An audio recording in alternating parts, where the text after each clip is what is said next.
आपकी इजाजत। आख्या बिन रिड़कण ते चढ़दा नाही, लस्सी उत्ते मक्खण।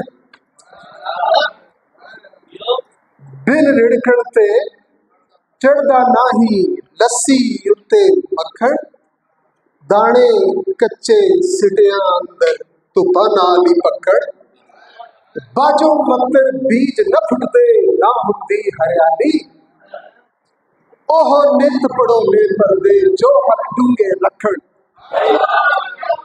ओह नित पड़ोले परदे, जो हल डूंगे रखण।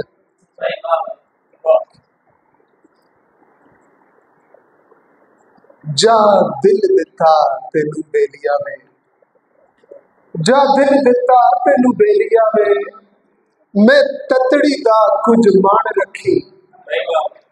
जा दिल दिता तेनू बेलिया में, मैं ततड़ी दा कुछ मान रखी। बूहे दिल दे ना कदी ढो देनी, साडे गुजरे वल आण जान रखी। बूहे दिल दे ना कदी ढो देनी, साडे हुजरे वल आण जान रखी। सा रुक जावे जिंद मुक जावे, पर बदली दी उच्ची तान रखी। सा मुक जावे, सा रुक जावे, जिंद मुक जावे, पर वंजली दी उच्ची तान रखी। टिले जोगियां वल गुण कूच कीता, हामद शाह सानू मेहमान रखी। टिले जोगियां दे वल कुछ कीता, हामद शाह सानू मेहमान रखी। गजल हुण मैं पेश कर रहा जनाब। सॉरी मैं, अच्छा बिच्छू वाले, मैं बिच्छू इधर छोड़ गया। आखिर मैं द बिच्छू मार, मैं जो होती है वो ईगोइज्म होती है जो बंदे को लेके बैठ जाती है। सो उस बारे में मैंने लिखा है कि मैं द बिच्छू मारण औखा ना मर, सॉरी, मैं द बिच्छू मारण औखा मरदा है ना संगदा। मैं द बिच्छू मारण औखा मरदा है ना संगदा। भावे टोटे कर कर छड्डा, फेर भी उठ उठ डंगदा। गौर करो तेरा शेर। आखिर मैं द बिच्छू मारण औखा,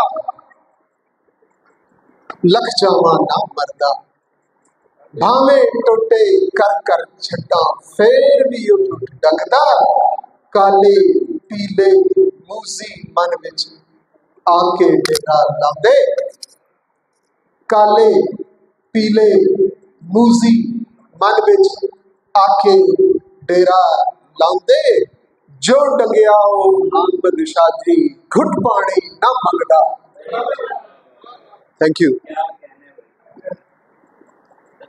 ओदा रूप शबाब डिठा, ओदा क्यूम तार साहब, ओदा रूप शबाब डिठा, खिड़िया वांग गुलाब डिठा।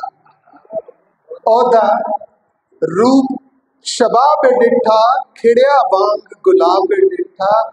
चन डिठा ए वेड़े लथा, फुल्लू विच किताब डिठा। चन लथा ए वेड़े लथा, फुल्लू विच किताब डिठा। किधरे चुंडी वड मेरे, किधरे चुंडी वड मेरे, लगदा है जीवे ख्वाब डिठा। किधरे चुंडी वड मेरे, लगदा है जिवें ख्वाब डिठा। कागज उत्ते लीकां ते नहीं, कागज उत्ते लीकां ते नहीं, करके यार हसाब डिठा। ओनू अपने रब तू मंगिया, मथे पा महराब डिठा। ओनू अपने रब तू मंगिया, मथे पा महराब डिठा। हामद शाह जी लब लब थके, फिर के कुल पंजाब डिठा। ओदा रूप शबाब डिठा, खिड़िया वांग गुलाब डिठा। बहुत शुक्रिया जनाब।